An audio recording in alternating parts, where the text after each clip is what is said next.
Hi, I'm Em, and this is Fang Farrier. Today, we're going to talk about resilience.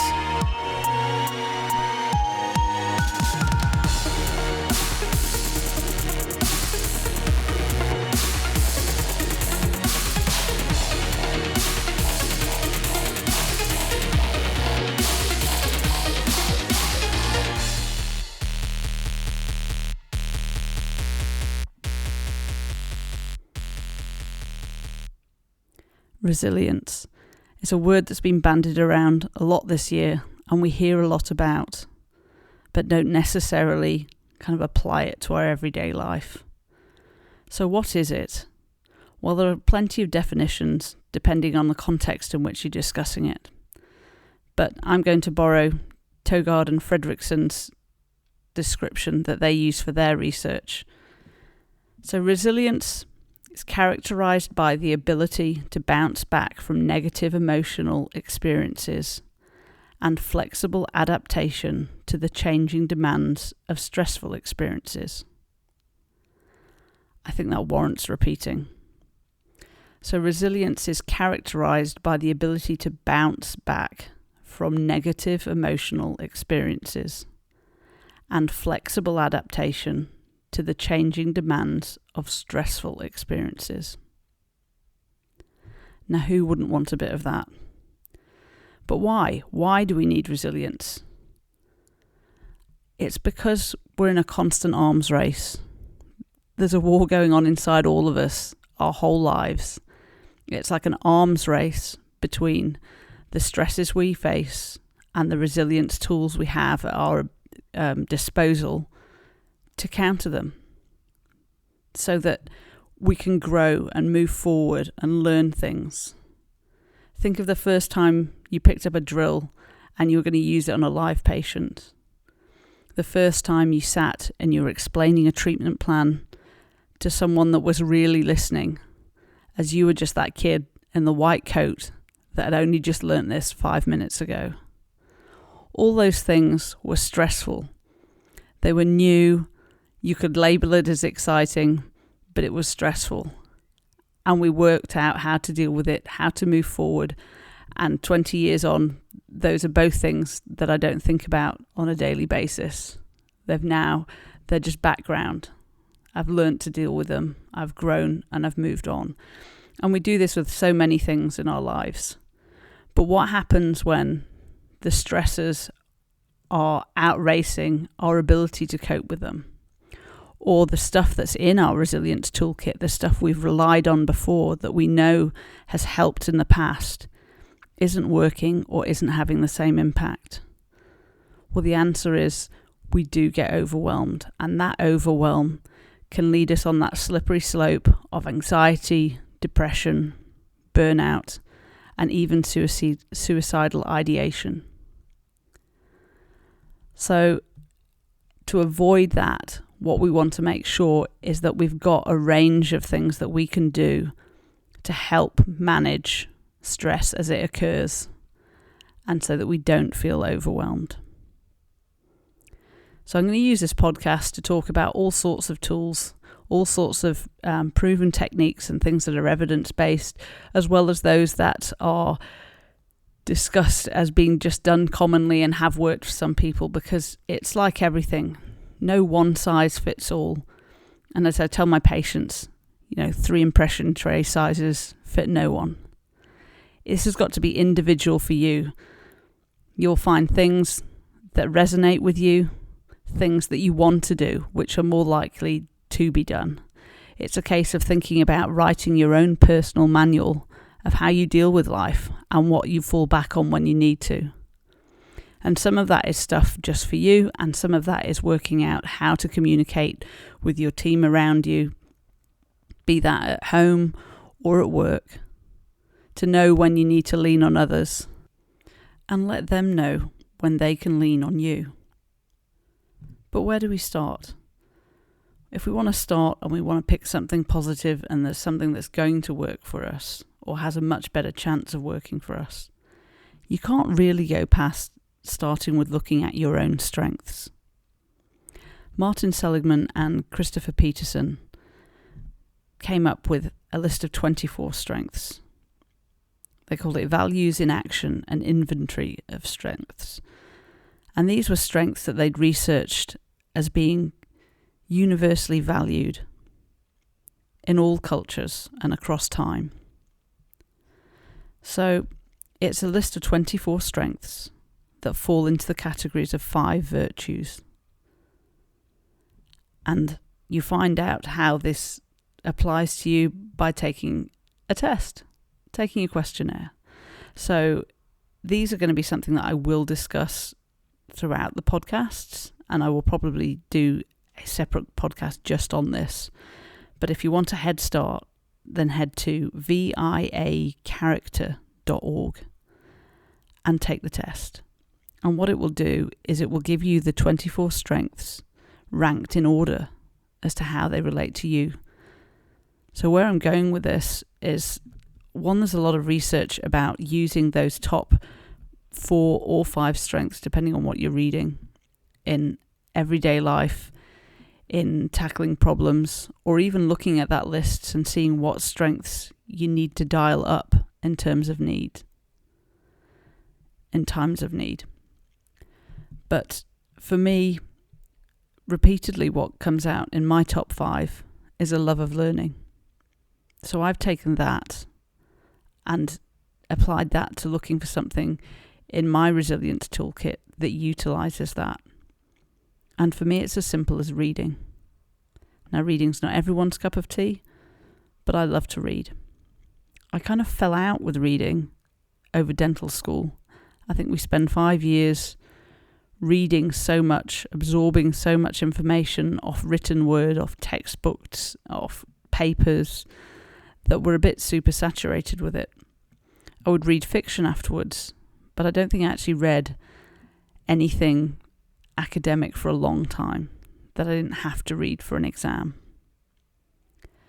So other texts will also talk about things in common with successful entrepreneurs, successful CEOs and leaders, is that they're all reading. They're all improving upon themselves. And this is part of what I call not necessarily continuing professional development, but the other CPD, continuing personal development, which I have been quite guilty in the past of neglecting, of doing just enough to satisfy the criteria for renewing my license to practice and staying sweet with the dental council, not necessarily pushing myself into areas of interest and learning more, which is one of my strengths, and it is one of the things that lights me up, recharges me, and is a great part of my resilience toolkit. So I'm trying to make sure that I've got a couple of books on the go. Also something I never used to do. I used to read a book, put it down. But I like to have a non-fiction and a fiction book on the go. Non-fiction in recent years has been more self-development, things to do with mindset and positive psychology, but also to do with health and nutrition and personal training, all sorts of things that are just outside of dentistry, although I've started to come back to reading a little bit about dentistry too. But things that just fill other areas of my life. Now, fiction, I have fiction on the go because I think it's a really good part of my wind down routine, my sleep hygiene or pre-sleep routine. Again, I'll go into kind of sleep and the importance of that in another episode. But reading for me falls into that category. So I'll read a couple of pages of fiction before I go to sleep, just to help clear my mind sometimes, just to help take it somewhere else so I'm not ruminating over some of the day's events. So in the vein of this and in showing that reading is kind of one of my big things in my toolkit, and what prompted me to start with this is the news that the UK have just gone into another lockdown. We this week here in New Zealand have had some additional community cases which threatened lockdown for Auckland at least, and maybe wider New Zealand. We found out today that it actually didn't have to be that, but this is just part of living alongside COVID and living in the shadow of that constant immediate threat that we're going to be shut down, that we're going to go through what we've been before, and we're going to have to prep for it. So during our initial lockdown, I read a lot of books. So I thought it would be useful for you today if I just kind of went through some books that I recommend. Some books that have helped me on my journey, that have helped me up after burnout, and just helped me think about things a little differently. So the first of those, and this was actually given to me by my boss at the time, when I was in the depths of my burnout. So it's called The Crossroads of Should and Must by Elle. And it started as an essay or an email that was sent around that had such an impact that she made it into a book. It's not a big book. It's not hard to read. It contains actually very little text, but it just gets you thinking about what you're doing and why, and whether that why is yours or somebody else's, a why or a should that you've grown up with, and points you towards what's your must. So if you're taking away the shoulds that might not be yours, and you're left with what you feel you must do, what direction does it send you in? So it kind of comes with the disclaimer that this book may make you want to quit your job. But I think, just a real eye-opener, and it made a real impact on me, and I've lent it to people since. Second on my list is Black Box Thinking by Matthew Syed.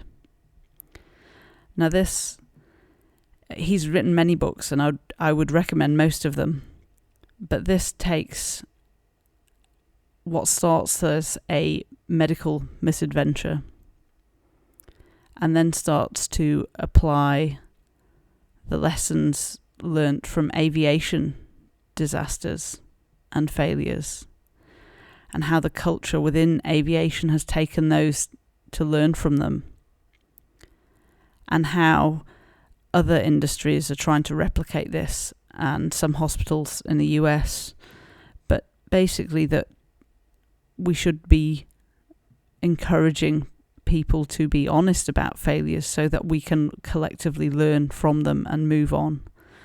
And this is something that I think is true across most walks of life, but for dentistry ever more so. We are so threatened by the thought of failure, or failures being discovered, or complaints being made and ending up at dental council hearings. We're so afraid of how that will be perceived that we would rather not talk about them and rather cover them up, which means nobody gets to learn from them. So again, just a really, really great book. Third on my list is Braving the Wilderness by Brene. Now, Brene Brown is a shame researcher. If you've not heard of her, do look up her TED Talks. She's written many books, but I think this is a really good kind of starting point and just a work in its own right that stands alone. A book about belonging rather than fitting in, and paving your own way, I would say. But a great introduction to Brene Brown's work, although it's not her first book. She does some amazing stuff in leadership and runs 2 really good podcasts too. Next on my book list, and this might sound like a silly kind of addition, is Resilient Grieving by Lucy Hone. So this lady wrote this book after the death of her teenage daughter, or preteen, I think, actually. And a tragedy that obviously very dear to her, but rocked our entire community. She's a lady that's local to myself, and this happened 2 years after major earthquakes that we had. And whilst it talks about her grief and loss and how she managed to apply her training to it, because she's trained in resilience and psychology, and this really put her to the test. But I think it's about the wider concept of grieving and loss, not just for people, but for processes. So for us now, for grieving a pre-COVID world, grieving a way of life that won't be the same. We can't go back to the same. It will move on, and things that we will have enjoyed will be lost, and lost forever. So the same lessons apply. So it's quite a heart-wrenching book, but it certainly applies well beyond actually grieving lost loved ones, but to grief on other levels as well.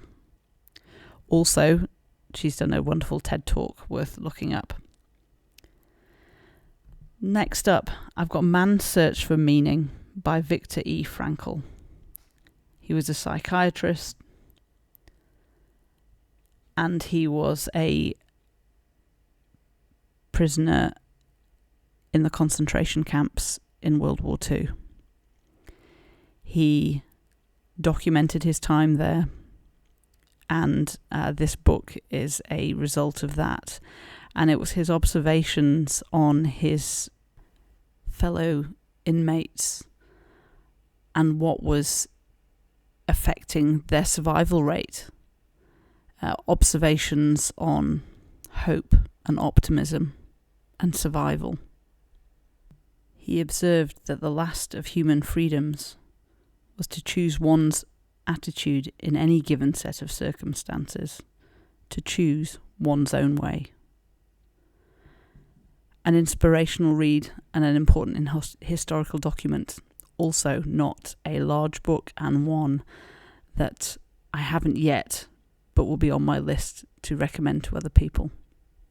And the last one is The One Thing by Gary Keller. So this is more of a personal development, business development book, but it was quite an eye-opener for just a way to approach life, particularly when overwhelmed with too many tasks, or where to start, or how to make the best use of your time. The central question is what is the one thing that you can do such that by doing it, everything else will be easier or unnecessary? And when I read the book, I thought this was just related to business things and business tasks. But again, I'd urge you to listen to his interview on the Tim Ferriss podcast, where he talks about breaking it down for small tasks. So he talks about arriving home from work and what's the one thing he can do that's going to make everything that follows easier. And that's to hug his wife the moment he gets through the door, because paying her attention and making her feel like she's the first priority when he walks in makes the whole of the rest of the evening fall into place. So it doesn't have to be huge things, but those were just some of the books I've read recently, and the ones that kind of came to mind to recommend. So from my lockdown experience to yours, be kind. Don't ask too much of yourself or others. Have a look at those strengths. See what yours are. See if they surprise you, and see if you can find a way to use them. If you want to join the discussion, find me on Twitter at Fang_Farrier. Otherwise, catch you next time.